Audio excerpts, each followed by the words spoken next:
Memang ya, Kutub Selatan ini menjadi salah satu tempat yang bisa dibilang paling misterius yang terdapat di bumi kita ini. Ternyata mereka menemukan sesuatu yang aneh di dasar laut. Terjadi ketika para ilmuwan Amerika menemukan fosil tengkorak manusia pada tahun 1985.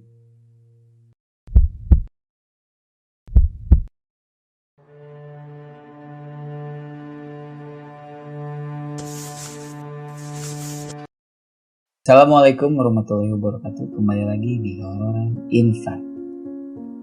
Halo Hororers, apa kabar buat kalian semua? Semoga kita selalu dalam kondisi yang sehat walafiat. Amin ya Allah ya Rabbal Alamin. Di episode kali ini, tim Hororan seperti biasa ya akan membagikan 5 informasi tentang kejadian misterius yang terjadi di Kutub Selatan. Memang ya, Kutub Selatan ini menjadi salah satu tempat yang bisa dibilang paling misterius yang terdapat di bumi kita ini. Ya, karena lokasinya juga yang terpencil dari benua lain, serta iklimnya yang sangat ekstrim, sehingga menjadikan Kutub Selatan tidak layak untuk dihuni oleh manusia. Otomatis itu pun menambah kesan misterius akan tempat ini. Oke, kita langsung saja ke kejadian misterius yang pertama.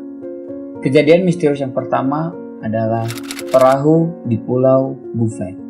Pulau Buffet sendiri merupakan sebuah pulau kecil di daerah Kutub Selatan yang memiliki luas sekitar 22,5 mil persegi.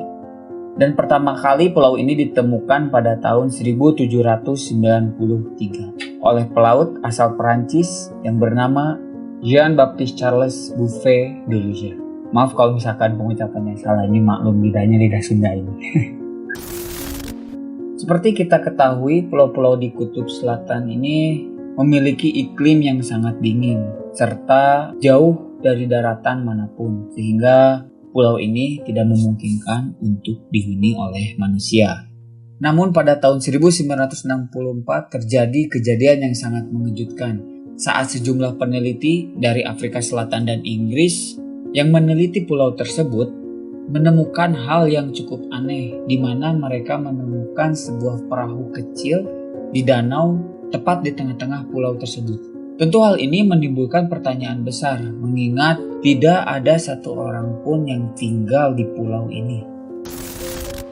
Alih-alih menemukan informasi tentang siapa pemilik perahu tersebut, misteri ini malah berlanjut dan semakin menambah kemisterian kejadian ini. Karena pada tahun 1966, 2 tahun setelah awal ditemukannya perahu ini, sekelompok peneliti yang kembali ke pulau ini menemukan hal yang aneh kembali ketika mereka tidak menemukan sama sekali perahu di tempat yang sama. Seakan-akan perahu tersebut ada yang dengan sengaja mengambilnya atau memindahkannya. Ya, positive thinking aja ya. Mungkin udah rusak karena cuacanya ekstrim, terus perahunya ya tenggelam, ya seperti itulah. Positive thinking aja. Kedua, antena Eltanin. Pada tanggal 29 Agustus tahun 1964, kapal United States Naval Ship Eltanin atau disingkat USNS Eltanin melakukan sebuah penelitian di mana mereka memfoto dasar laut di daerah Kutub Selatan mencapai kedalaman sampai 3.904 meter. Tujuannya hanya untuk meneliti dasar laut tersebut saja. Namun setelah melihat hasil foto yang mereka dapatkan, ternyata mereka menemukan sesuatu yang aneh di dasar laut. Dari foto yang berhasil diabadikan, mereka menemukan struktur berbentuk tihang dengan sejumlah ranting yang diperkirakan panjang keseluruhannya itu sekitar 60 cm. Karena bentuknya ini seperti antena, maka penemuan ini pun diberi nama sebagai antena Eltanin. Karena berita penemuan yang cukup aneh ini mulai tersebar, akhirnya muncullah beberapa spekulasi tentang penemuan ini. Di antaranya ada yang mengatakan kalau ini adalah benda milik alien. Ada juga yang mengatakan ini adalah bagian dari proyek rahasianya Uni Soviet. Namun pada tahun 2003 lalu misteri ini seakan-akan terpecahkan. Karena sesuai informasi dari buku yang berjudul The Face of the Deep yang dibuat oleh Bruce C. Hazen dan Charles D. Hollister, mereka sudah mengidentifikasi benda tersebut yang menurut mereka itu adalah Cladorhiza concrescens, yaitu salah satu jenis spons. Ya memang kalau misalkan dilihat ada banyak kemiripan sih dari si antena L-tanin sama Cladorhiza concrescens ini ya. Namun seperti ingin menambah kesan misterius akan penemuan ini, muncul spekulasi lain yang menyatakan bahwa Cladorhiza concrescens itu umumnya ditemukan bergerombol pada suatu tempat saja atau pada suatu wilayah saja. Sementara si antena L-tanin ini ditemukan sendirian di tengah hamparan sepi dasar laut Kutub Selatan. Menurut kalian bagaimana? Ketiga, penemuan fosil tengkorak manusia.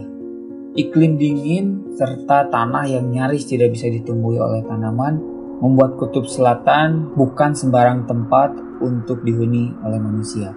Sepertinya itu pula juga yang membuat Kutub Selatan serta pulau-pulau di sekitarnya seakan-akan tidak pernah lepas dari kesan misterius. Salah satunya terjadi di Pulau Shetland Selatan. Kepulauan Shetland Selatan sendiri adalah gugusan pulau yang berada di sekitar 120 km di sebelah utara semenanjung Antartika, dengan luas wilayah sebesar 3.687 km persegi. Kejadian kali ini terjadi ketika para ilmuwan Amerika menemukan fosil tengkorak manusia pada tahun 1985. Setelah diteliti lebih lanjut, ternyata fosil tengkorak manusia ini milik seorang wanita berumur sekitar 20 tahun. Dan wanita ini diperkirakan hidup di tahun 1819 dan 1825. Memang tidak diketahui bagaimana si wanita ini bisa meninggal dan fosil tengkoraknya bisa mencapai ke Pulau Shetland Selatan ini ya. Namun menurut ilmuwan, sosok si wanita ini adalah seorang pemburu anjing laut yang berasal dari Chili Selatan. Ngeri banget ini si Mbak, berburu sampai ke Kutub Selatan. Yang keempat, suara bloop. Pada tahun 1997, Badan Pemerintahan Amerika Serikat yang bertugas memantau cuaca serta meneliti dan melindungi segala sesuatu yang bersangkutan dengan kelautan yang bernama NOAA tidak sengaja mendeteksi suara yang akhirnya suara itu dikenal dengan sebutan sebagai bloop. Suara ini berfrekuensi rendah namun sangat kuat sehingga memicu dugaan bahwa suara bloop ini berasal dari makhluk laut yang ukurannya jauh lebih besar dari seekor paus. Karena kejadian ini akhirnya timbul pertanyaan-pertanyaan dari para ilmuwan. Apa yang membuat suara bloop ini muncul dari dasar laut Samudra Pasifik? Sebagian ilmuwan menduga kalau suara ini berasal dari makhluk dasar laut yang belum pernah ditemui oleh manusia sebelumnya. Namun tak sedikit pula yang meyakini kalau suara bloop ini berasal dari retakan gunung es di dasar laut. Kelima, air terjun darah. Air terjun darah ini pertama kali ditemukan oleh ahli geologi asal Australia yang bernama Griffith Taylor pada tahun 1911. Pada awalnya tim ilmuwan menduga kalau warna merah ini dihasilkan dari alga merah. Tetapi pada tahun 2003 lalu misteri tentang air terjun darah ini akhirnya terungkap lewat penjelasan para peneliti. Bahwa warna merah itu disebabkan oleh hasil oksidasi besi dan air yang kemungkinan berasal dari danau air asin di bawah tanah. Seperti dikutip dari mliputan6.com, para peneliti dari University of Alaska Fairbanks dan Colorado College akhirnya mengonfirmasi oksidasi tersebut dalam sebuah studi yang dipublikasikan di Journal of Glaciology. Penjelasannya kurang lebih seperti ini. Dengan menggunakan sistem echolocation untuk melacak aliran air di bawah tanah, peneliti menemukan danau berusia 5 juta tahun di bawah Taylor Glacier. Menurut para ilmuwan, ketika air danau keluar ke permukaan, air asin teroksidasi saat bersentuhan dengan udara. Lebih mengejutkannya lagi, air tersebut masih berbentuk cairan meski berada di dalam gletser yang membeku. Dilansir dari National Geographic, danau di bawah gletser itu memiliki konsistensi yang sangat asin. Karena air asin memiliki titik beku lebih rendah dari air murni dan melepaskan panas saat membeku, air tersebut melelehkan es dan memungkinkan sungai pun mengalir. Selain itu, Taylor Glacier juga menjadi gletser terdingin di bumi dengan air yang selalu mengalir. Studi tersebut juga mengukur jumlah air garam kaya zat besi dalam air sungai. Berdasarkan penelitian, kandungan air asin meningkat saat mendekati air terjun. Salah satu keunikan lain dari Taylor Glacier ini adalah adanya mikroba yang bisa hidup tanpa adanya cahaya sama sekali, serta miskin oksigen. Sepertinya mikroba ini memang sudah terbiasa dengan lapisan es yang menghalangi cahaya matahari dan pertukaran oksigen, sehingga menyebabkan mereka bisa hidup dengan senyawa logam di sekitarnya. Oke, Hororers, itu informasi tentang 5 kejadian di Kutub Selatan yang bisa kita bagikan kepada kalian semua ya. Memang sih kalau menurut saya, ya karena sedikitnya penghuni di daerah ini, akhirnya membuat Kutub Selatan ini dikenal orang sebagai tempat yang banyak menyimpan misteri sampai saat ini. Buat kalian yang suka dengan video ini, bisa langsung like dan share ke teman-teman kalian, dan bantu subscribe juga channel kita, Bleto Channel. Buat kalian yang punya saran, kritik, atau ide cerita, bisa langsung komen-komen aja di bawah ya, di kolom komentar. Dan tentu saja yang paling utama, terima kasih buat kalian yang sudah menonton dan menyimak video ini sampai akhir. Dan ingat, jangan pernah anggap kalian sendirian.